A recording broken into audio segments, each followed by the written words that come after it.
And welcome to another edition of Unexplained Cases Live. We've got Rick Garner along with Darren Dedo, Maryam the medium. Welcome back. Thank you. And two fabulous people. I mean, actually, they put the, just the fab in fabulous, basically. That would be Ghost Girl 321 there, basically. Heather Escalera, how are you? Good. Welcome. And then Mr. Larry Sands. What's shaking, brother? Oh, man. Everything is shaking and it's always baking. I was just going to say shake and bake. Shake and bake. That's appropriate, basically. It's a Will Ferrell moment here on the show. So, guys, this is awesome to have you on here because, Darren and I had a chance to be on the Something About the Unknown podcast. Then Darren, Maryam, and I had the chance to be there. And then I also know that Maryam has been working with you guys as well on other projects. And so, this is overdue to have you on this show and to be able to have everybody get a chance to meet and know you. But we are minus, we don't have the trifecta. So Mr. Eric couldn't be with us tonight, but you two are going to have to make up for him not being here. Can you handle that? Okay. Oh, no, I don't know, because Eric's pretty amazing, so. He is pretty amazing. This is very true. Well, hey, Maryam and I are going to step into the old green room there and let Mr. Dedo interrogate you a little bit. How about that? Let's do it. Sounds Awesome. like a plan. I've got a full list of questions. We're going to do something different tonight. I'm going to go through each. No, I'm just joking. I did the first. Is it like a speed round or something where they're just like going? Exactly. The first question I did write down: do you believe in the unknown? What an original question that is. Ooh. Larry, you want to go first? Me? Hey, I was going to have you go. I do.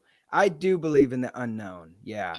And mainly because it's so funny because you don't really think about it, but having done our podcast, right? Or Something About the Unknown podcast, I have become interested in the unknown. It's weird and funny and great all at the same time. Yeah. I agree with you. What do you think? Oh, no, definitely. I believe in the unknown. I feel like as well with doing the show and just talking with everybody, you just learn so much stuff, some more other things that you didn't even know that were out there and more stories and places. And it's like, wow, this whole world just has just so much of the unknown that we just don't know. So 100%. Very mysterious.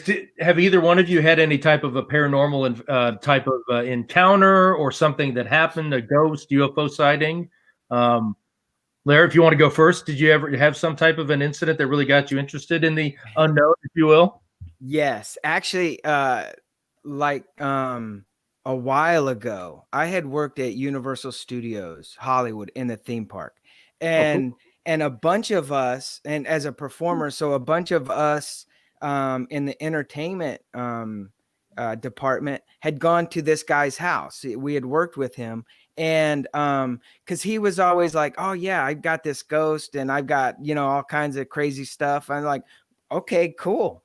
And so we took like little video cameras and as I mentioned this, I'm thinking of if I still have the footage, which I think I do. I don't know where it is. It's probably on a hard drive, but went to his house and we started doing like little interviews with like one in particular, like there's two before like the main thing that happened, but one of them we were talking to our friend, her name was Doris, and there's like pots hanging right above her, and as she was talking, we were kind of talking about, oh, what do you think? Have you been in like any paranormal or ghosts or anything? And all of a sudden they just started to swing just slightly, just enough where because I was shooting, I was like, oh my God, you're not going to believe this. And she's like, what? That's crazy. It's moving. So, and then another one, we were sitting by a door and we were kind of talking. I was filming, and the door slightly opened. I was like, Whoa. all right. But the big thing was, and at this, I think there was like maybe 6 or 7 that were in our little group at his house. So, and he's like, okay, you guys come into my bedroom. I'm going to shut off the lights. Everybody was on his bed. I was down like in the corner of his bed and the wall. And, you know, I had the camera going, and it was like green. What is it? Like an IR type thing, like night vision? Yes. Thank you. And like I was filming in the room, and I vividly remember to the right is like a little nook, and he had a chair, and even the chair moved slightly. A drumstick fell and hit the floor, and we were like, oh God. And we, at this point, I had moved the camera to his door, the bedroom door, and he had a keyboard that was leaning up against the door. And we were like, oh my God, we were so nervous. We were getting a little scared, a little panicky. And I think somebody said, if you're here, show yourself or do something. Oh, and no. I absolutely kid you not. The keyboard, it rocked. It went boom, boom, boom, boom. Wow. And at that point, I was like, okay, turn on the light.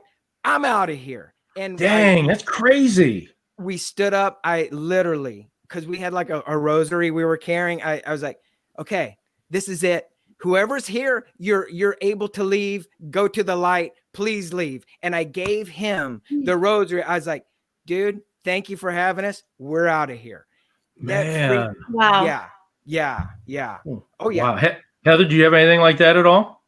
Well, my story was when I was little in my childhood home.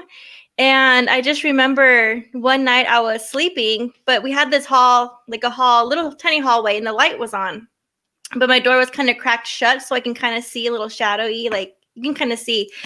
So I was laying there, and I looked out my door, and then from the bottom of my bed, a shadow came from under my bed and rushed out of the door.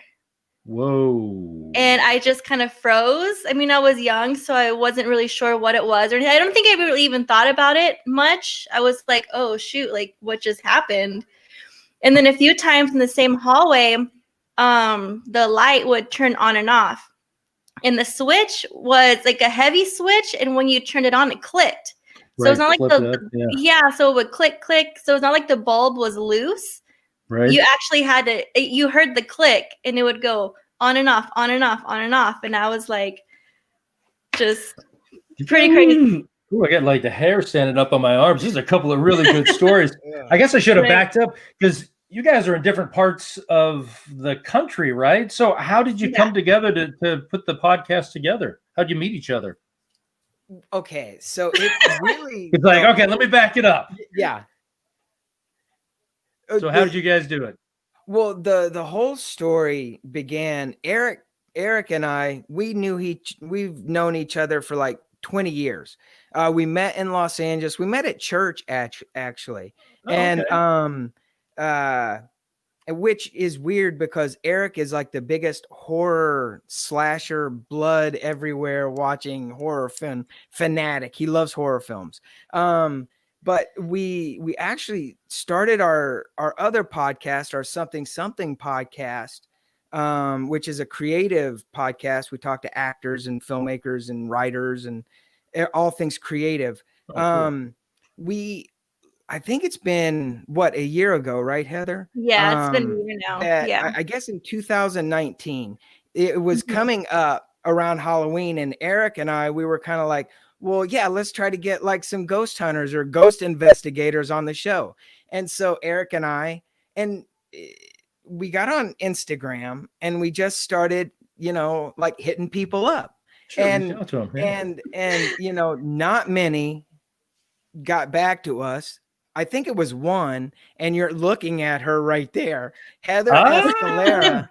Nice.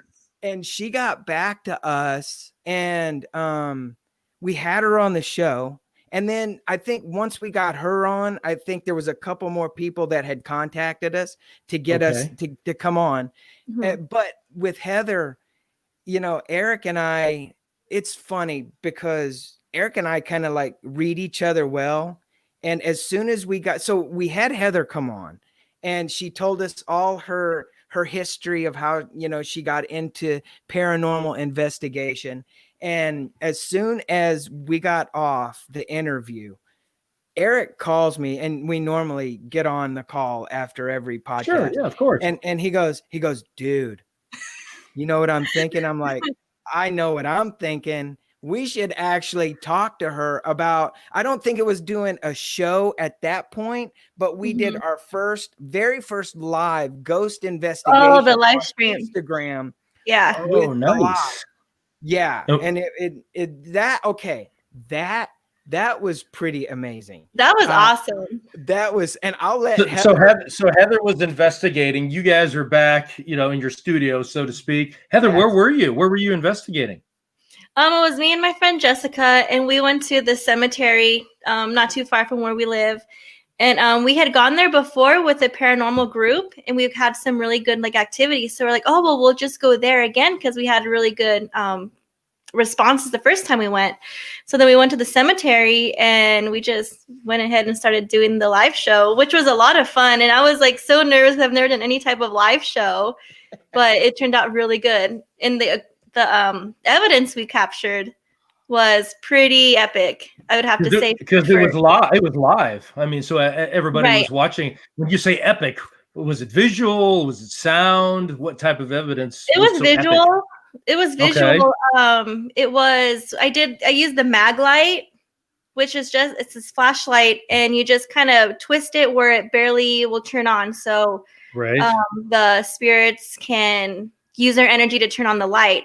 So we just set it up on this one headstone, and we were just talking to whomever the person is, and then we were asking some questions, and it was like yes or no questions to turn it on or turn the flashlight off. And on some of our questions, the flashlight turned on and off on response. So it was good. It was actually to me, like watching it on, when you watch like the Travel Channel, which Eric always says, oh no, now it's like the ghost hunting channel, right? It is, right? It's like whatever happened to like Man versus Food or something. It's like it's all gone now. Exactly. I think the ghosts ate them. But I think so. Probably. Eric always, you know, when you watch it on TV, it's different than when you see it.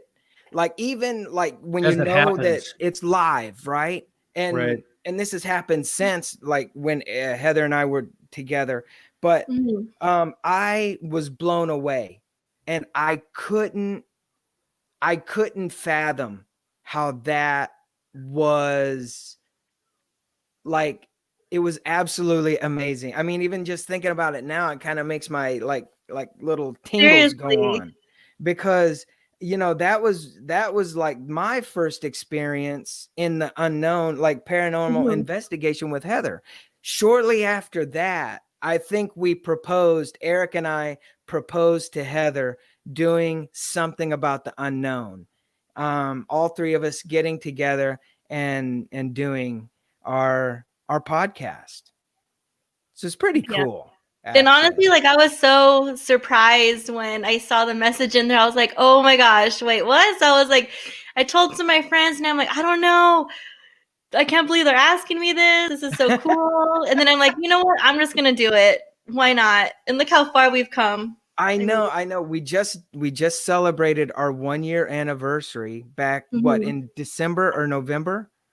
And December was like the first episode. Yeah. And so, you know, it's absolutely amazing because you guys changed.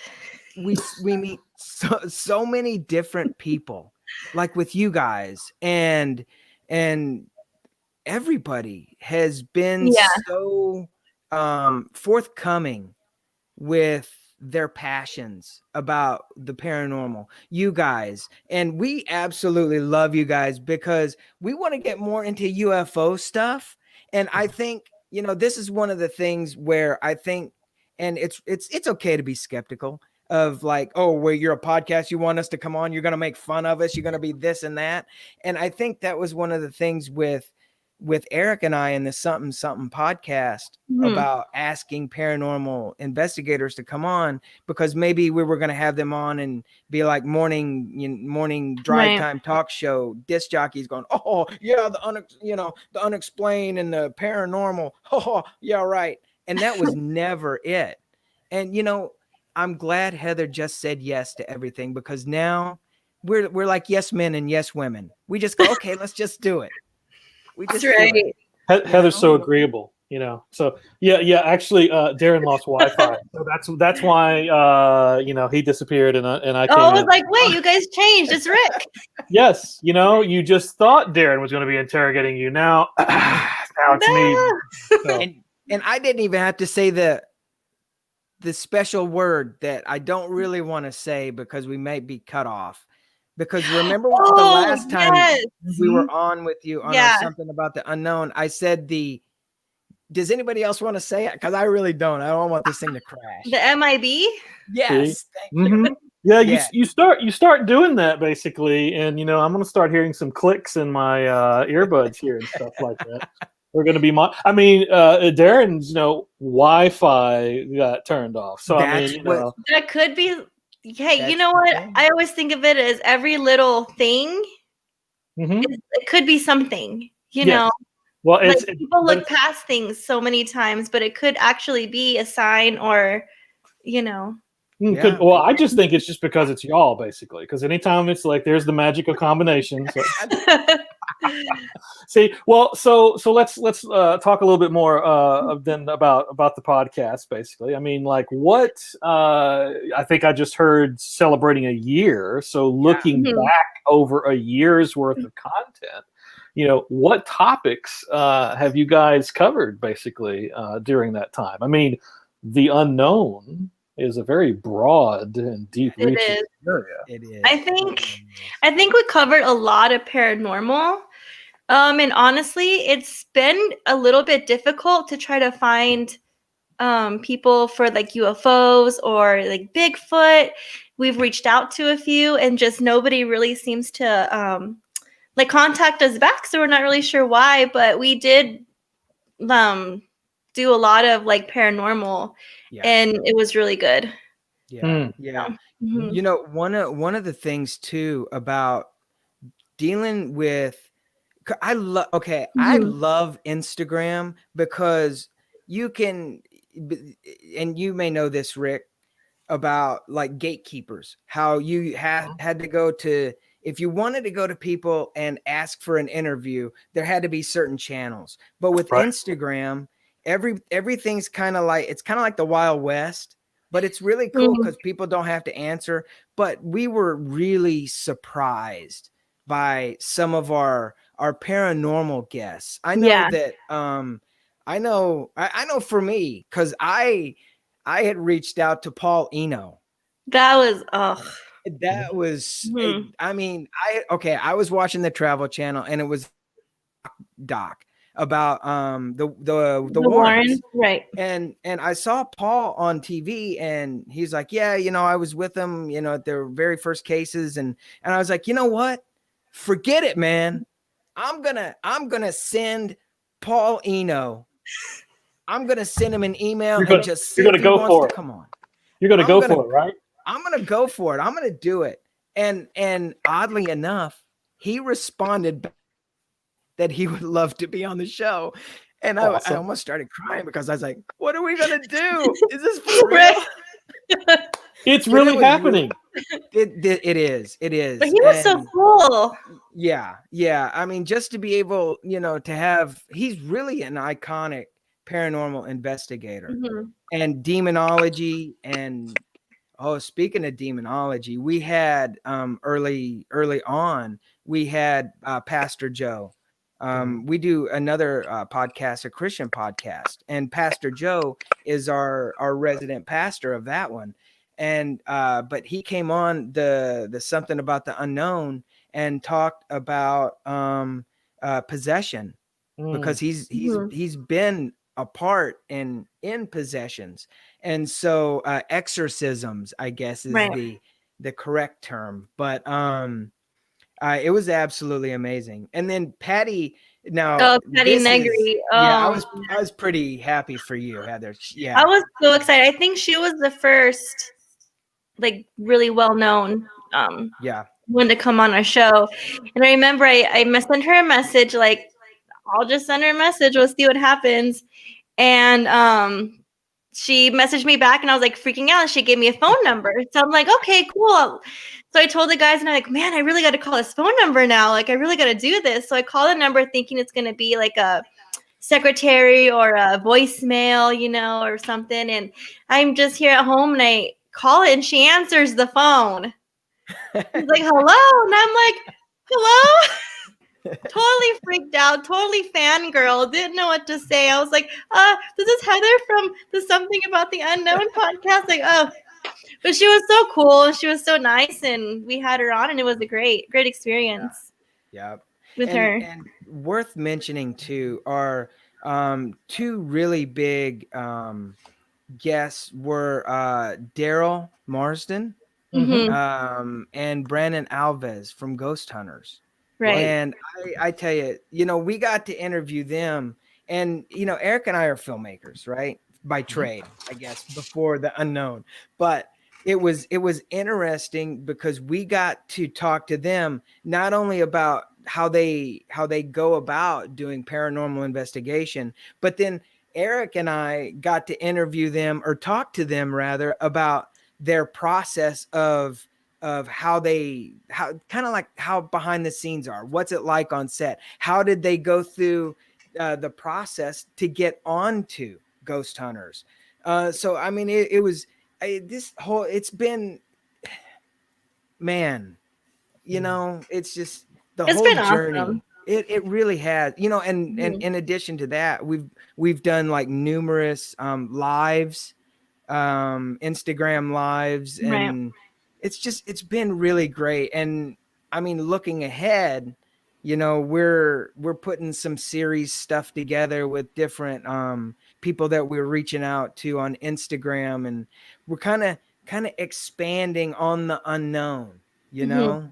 So it's really cool. It's really exciting. Yeah. I think my favorite part, oh, sorry. No, go ahead. Oh, I think my favorite part is just like meeting all types of investigators from all over the world. And just so many people we've interviewed and we became friends with, and we have projects that are in the works for with some of these groups, and we just, without the show and everything, we wouldn't have been able to do this. So I think that's one of my favorites, is just getting to know all these cool investigators and talking about the paranormal. Like if I have a question, oh, so-and-so should know about this, so we're messaging each other. So it's a lot of fun. Yeah. You know. Yeah. Absolutely. Awesome. Hey, Darren, welcome back to the show. Yeah, can you hear me? Yeah, yes, of course. Absolutely. Dude, that was crazy. Just literally a router died. I mean, I have no idea why. Maybe that was a paranormal thing, or like Darren. It's like I'm like everything's like spinning around. Did you guys Did you get to talk about Aurora, Texas at all when I was gone?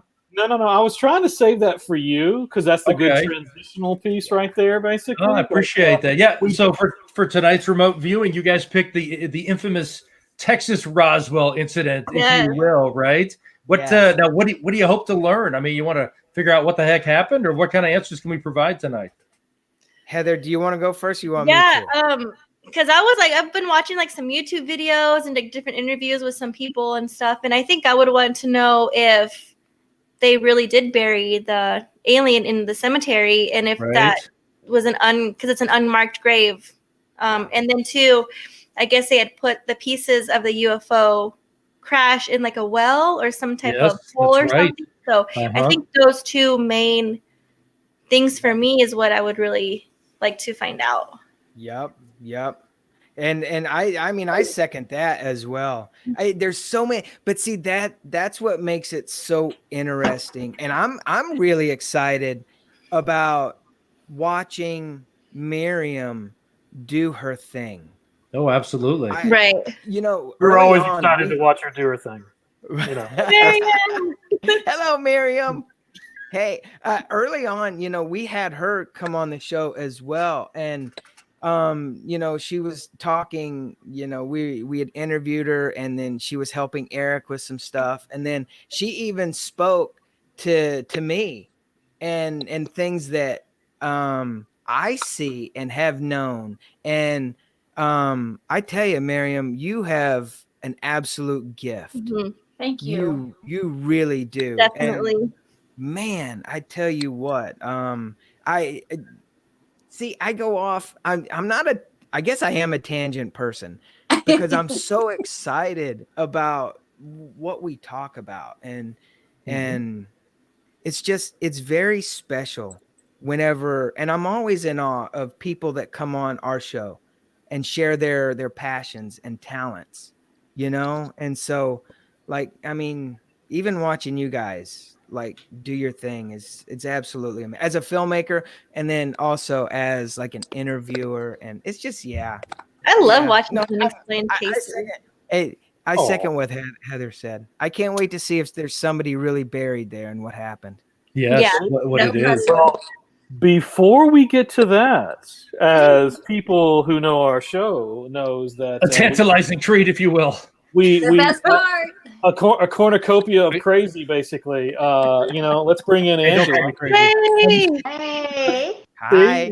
This is always intriguing because it's always fascinating in the sense that I give Angela people's names and where they're at, city and state, and then she's able to do her thing, which is to come across some fascinating portraits that she paints of spirits that are around folks. So I suggest that we should go with ladies first. So this is for Heather. What? It's Missing Persons from 1985. I totally get that. So Angela, you're going to have to explain what's up with this.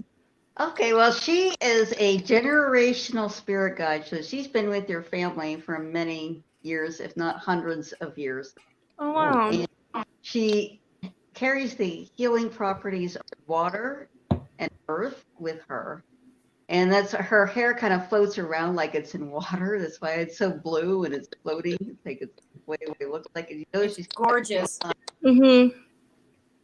For the earth, because she is basically the embodiment. She channels the healing power of nature. And Cool. so she's always around you. She's always with you. And she's through the paternal line, and she's been with your family for, I believe, centuries, going way back. My goodness. Oh, I get a little teary-eyed. It's kind of interesting because I feel like when I'm around water, I'm the calmest. Nice. Even if I'm in the bathroom and I have like my bathroom sink on, like I just feel calm. Whoa. So it's just kind of, I don't know, I get a little teary-eyed like Connection. for that. That's really cool. That painting is gorgeous. That is a cool picture. I totally see the connection. Yeah. The Right. name she gave me her name. She actually spelled it for me. It's ANDRIA, and I with the little slash above it. So I think that's Andrea. We'll pronounce like that. So and then we have Sorry, Larry. Yours is Yeah, sorry, Larry. Yours got lost in the mail. No, it's not going to be that good. I apologize for that. Yeah. Oh, okay. How cute is he? That's a cool picture. That is cool. Wow. I totally see that. He gave me the name of Carl first thing. Hmm. These for some reason both of them were keen on giving me names. And he's definitely a spirit guide with you, but he's more earthy, he's more realistic, and he's a relative of yours. And he's got the the baseball cap. He's got the S on there. He's on your spirit team, basically. Oh, cool. That's cool. He's a type of person that he just wants you to shift perspectives. So you may hear something in your head that you may be looking at something one way or thinking in a certain way. And he will come and say, hey, no, you need to look at it from this other angle. Look at it from this other angle. Look from this other perspective. Look at it this way. and he's very down to earth. He's very, very earthy, very practical focused. I So can he's go with definitely on that. your team. I can Nice. go with that. that. Yeah. Now, Emily in the chat was wondering, Grandpa. So she was wondering if he might be a grandfather somewhere along the line. Somewhere, yeah. Yes, he's definitely an ancestor. And first, I wanted to draw him older, but then when I started to paint him, more of his younger self came through. So I depicted him there that way. The more that I was conversing him, the younger he seemed to get. So that's what I. It feels like it seemed like to me. It felt like a brother for him. Like that was their strongest lifetime together, was as brothers. And doesn't mean he wasn't a grandfather and all kinds of other things, because like you said, Angela, ancestor, but that, I feel like that's why you kept going younger, because that brother lifetime was what stands out or is prevalent. Huh. Wow. Hearing uncle as well, like uncle, like at some point, like a great uncle. Carl. Wow. Okay. That Definitely an ancestor. That's makes really me amazing. think. Yeah, It those makes are you really think. great photos. Yeah. As always, Angela, fabulous with the talents. And so Yeah, well now done. Yeah, Well done. thank you, Angela. Yeah. he's going to go back into the green room, and I'll be intrigued to see what comes about from this little remote viewing. So stay tuned for that. So we'll see you shortly, Angela. Bye, Angela. See ya. Bye-bye. Bye. All right. So now for the time everyone has been waiting for, please keep your hands and feet inside the ride at all times. This is going to get crazy. Seatbelts. Wait, but I want to go like this though. No, Oh, that's okay. you're not. You That's, can. that's fine. You know, a As little long as bit you're of wearing a mask, you can. Don't scream on us. Ask. What excuse me, I have a little bit of cough. Darren, talk to me a little bit about this situation that we're looking at. I don't know anything about it. Do you want me to? It's a little extensive, but you want me to give you the whole story, because it is kind of intriguing. How much do you want to know? I guess Yeah. that's the. Well, How about I'll take it down to the part where. But let's do this. Okay, so it happened in Aurora, Texas, back on April 17th of 1897.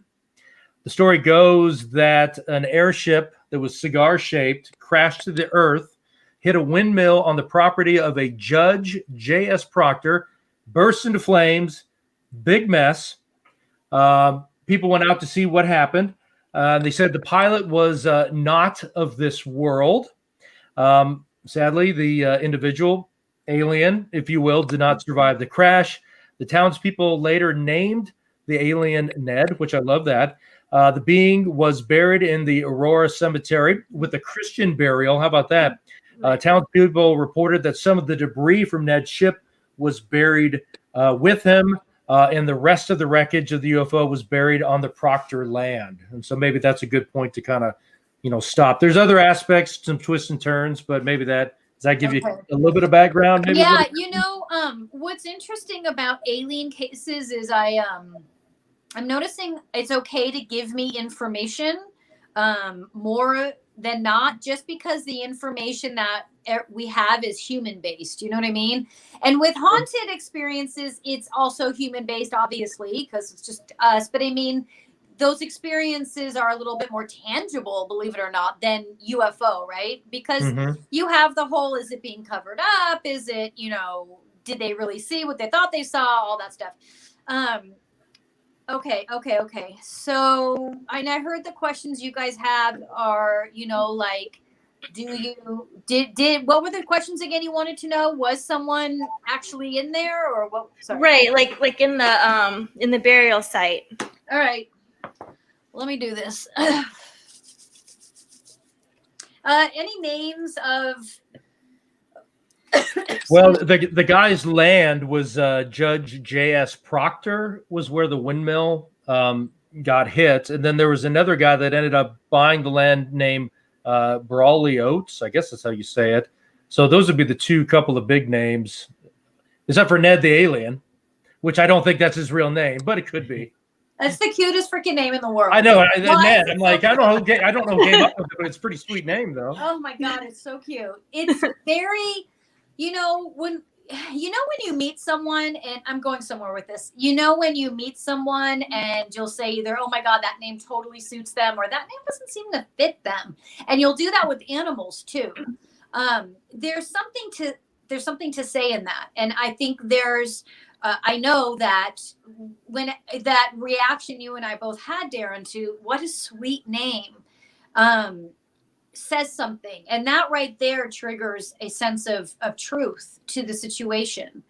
I'm not feeling like anyone in this was lying. I do know that, I'm not saying anyone, because I know you said there's more to the story. I'm talking about the immediate players, witnesses, property, excuse me. What happened though, what I'm being shown right now is to focus on what went wrong. This UFO, this alien, what went wrong? Why did he get so close to Earth?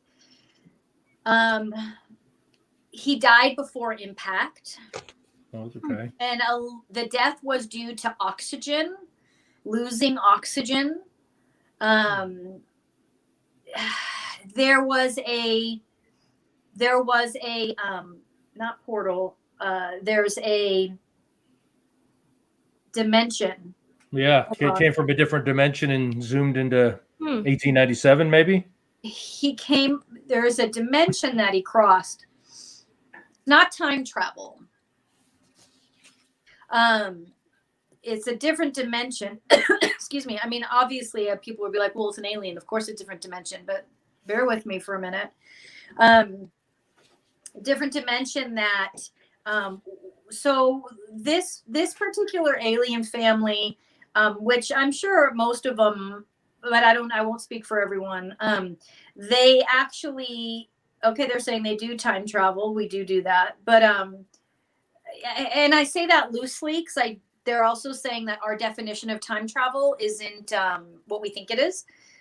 But this dimension that was moved through, hold on. It took him, what was anticipated was it would do this, dimension here, and just a smooth, for some reason he went here. And I don't mean here was the ground. I mean, some reason the dimension he was in, and then he went into, it's like Earth's, just like an example. I'm not saying this is what actually happened yet, but like our Earth, like the gravity sucked him down. His intention wasn't Earth. And so his intention was to move to this dimension, and it's like he got sucked into ours accidentally. And even though there's no accidents,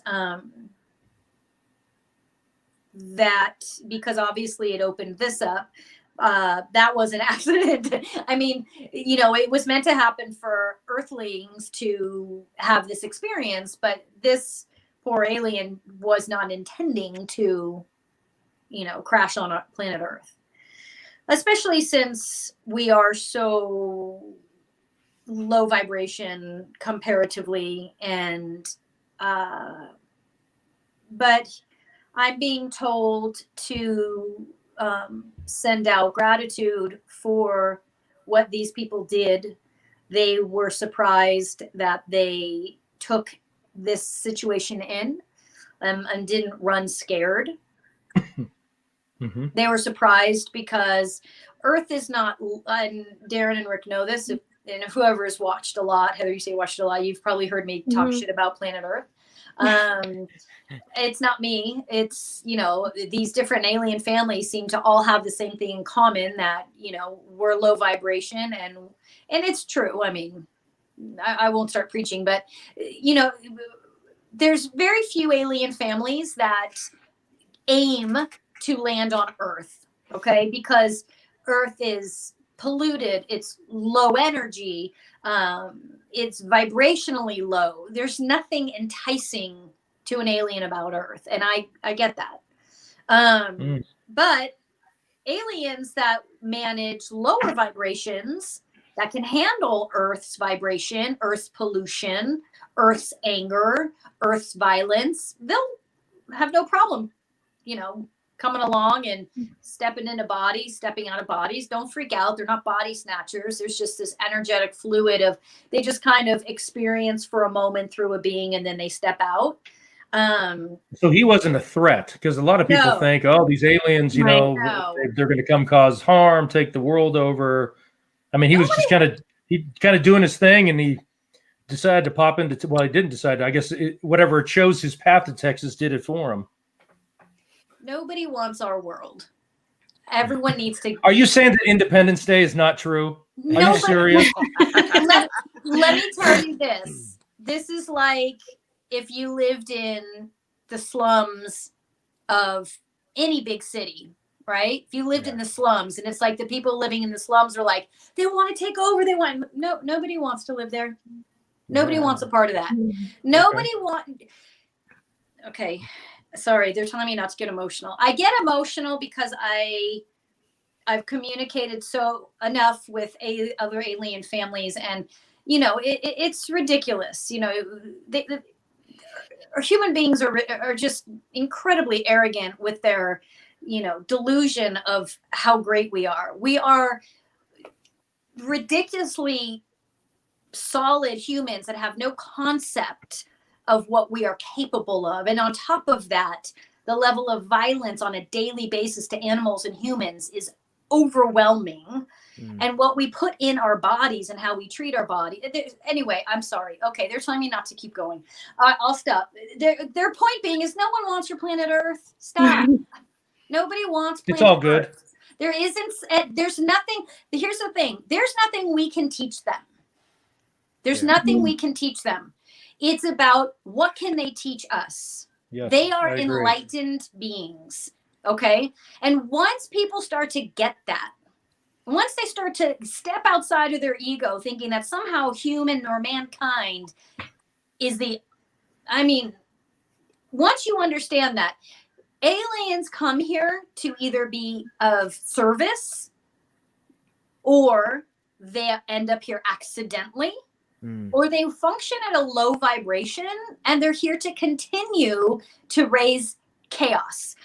Keep in mind, it's not the aliens causing the chaos. They're moving towards familiar energy. We're already causing chaos. They're just joining in on the fun.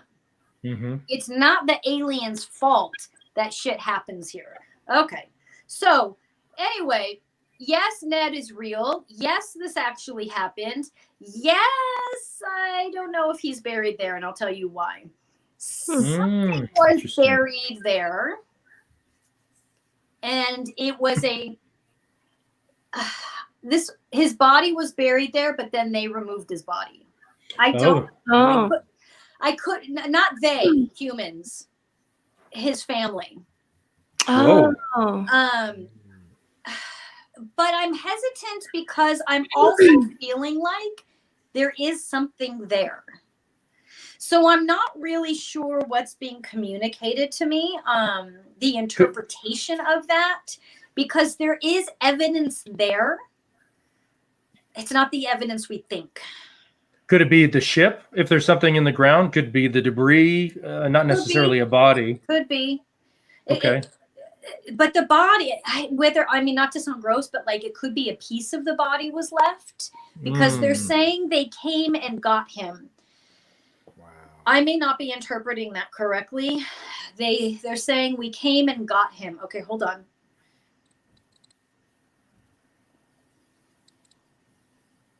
Okay, I understand.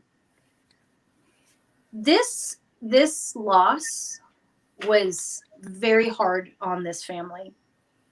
These beings live light years, and it's unusual for a loss like this to happen. And it was really hard on this family.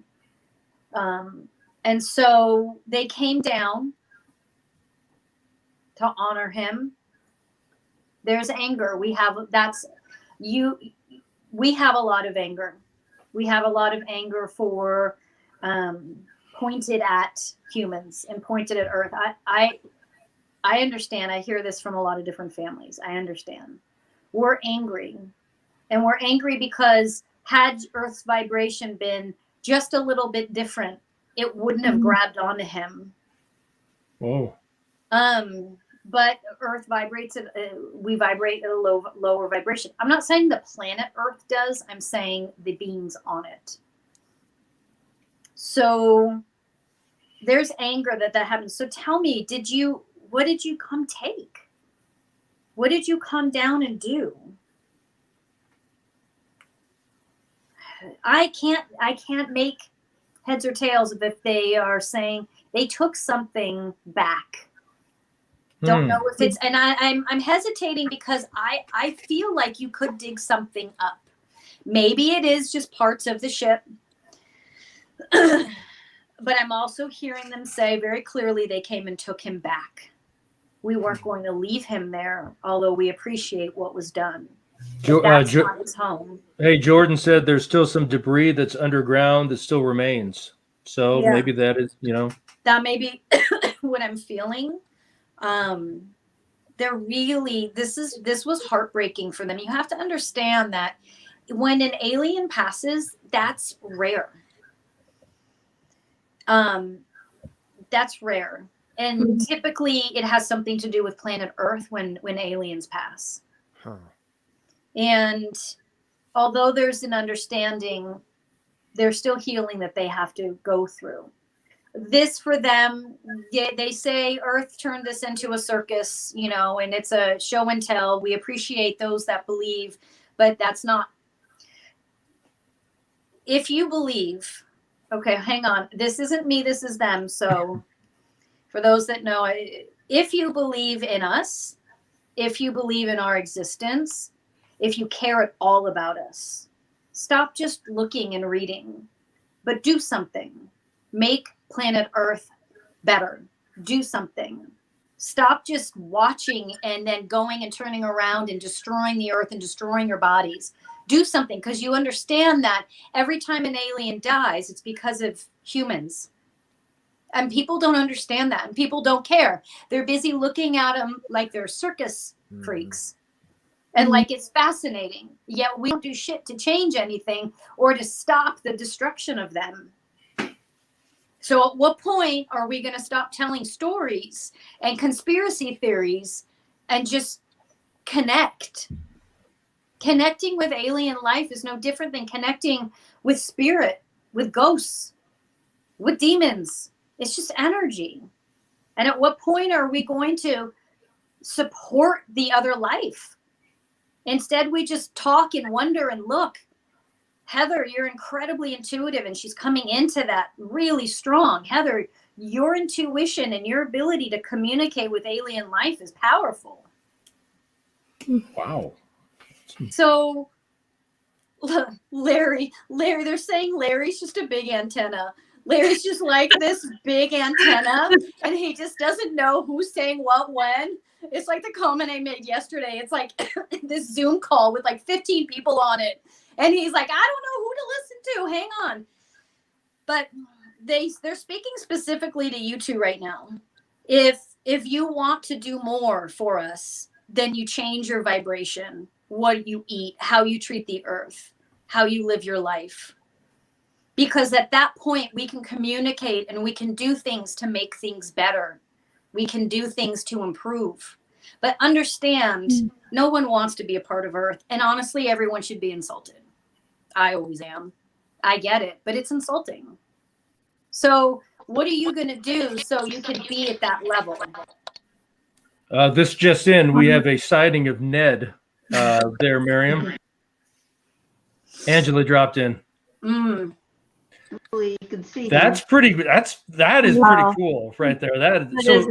Angela, so is that like a cape or wings or something, or what is that? It's like he's got these clothing, and I don't know what it is. It's really transparent. It's really light. It's translucent, and it goes over him almost like a cloak. It flows, and I'm not sure what it's for, whether it's just decorative or whether it has a purpose. The impression I get is that it has some sort of, it's like a thin layer of digital coating of some kind. Well, you want to show us again real quick? I don't know if everybody got to see that. There we go. So the He's so cute. like a matrix type thing or something, whatever this clothing that's, or whatever that thing is. It's like a translucent. I feel like it would be see-through. Right. What? I feel like it could maybe be like see-through or something. You still cut out. Say it again, Heather. Yeah, translucent see-through. Is that what you said? Yeah, I feel like it would be like some type of see-through. I see. And what But did you very say? thin. And Angelo, I'm sorry, I cut you off too. What were you saying? I was saying that this thing actually, that the clothing has some sort of a coating in it, some sort of digital coating Yeah. that Yeah. sensors or technology can read or sense or can pick up information off of. It's like he's.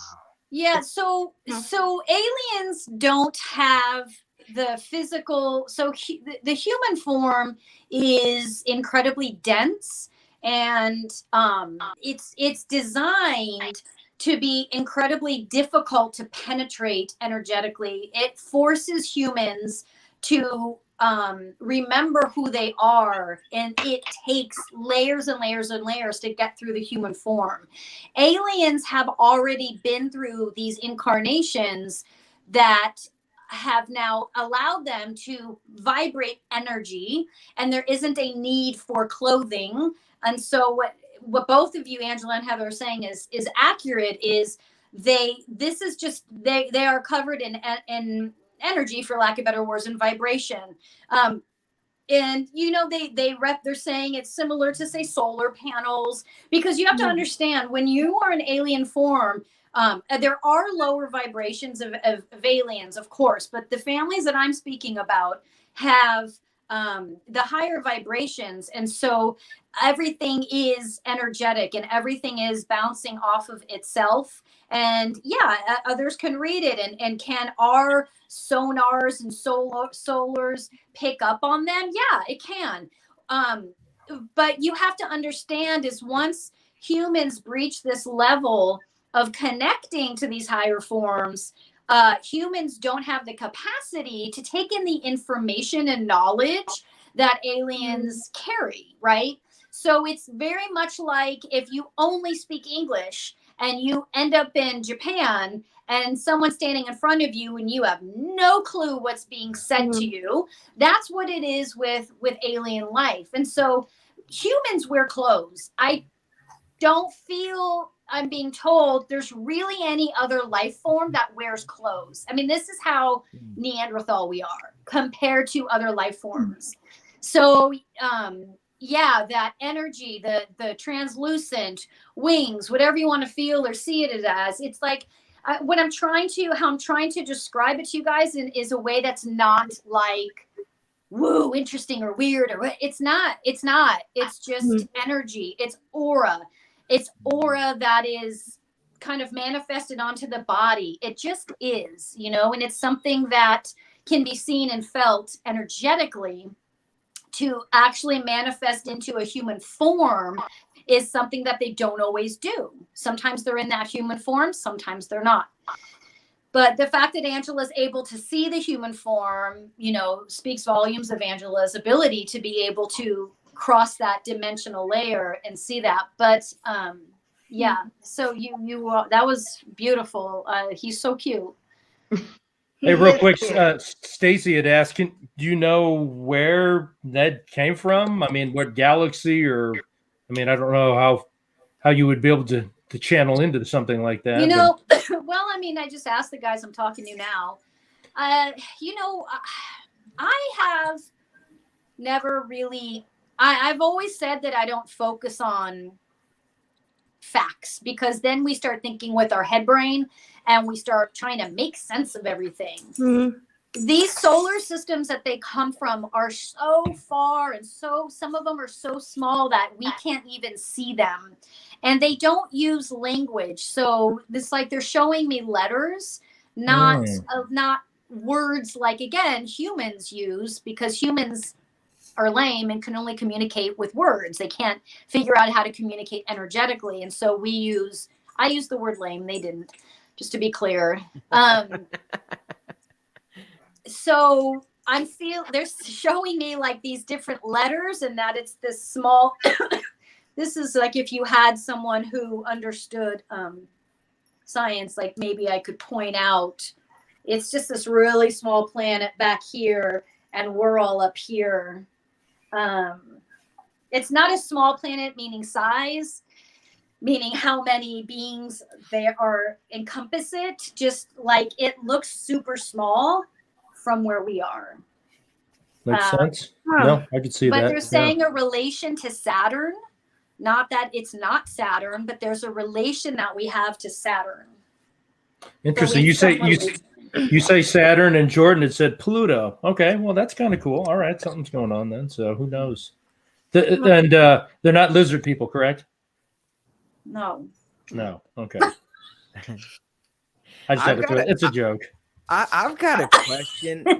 Yeah. You know, because have any of the family, because I think it was in the 80s, and Darren, you'd probably know what I'm talking about, is there was a lady that came forward and tried to debunk the whole thing. Yeah, you're right. It was like 1980, saying that I think the guy that wrote the newspaper article made it all up because the town was moving away from the train tracks or something, and they were worried about the town was dying, and they needed some kind of claim to fame to make people go there. Yeah, but I don't know. It seems pretty. The evidence seems pointing to it being real. You know, I'm not a ufologist, but maybe. Yeah, I think so.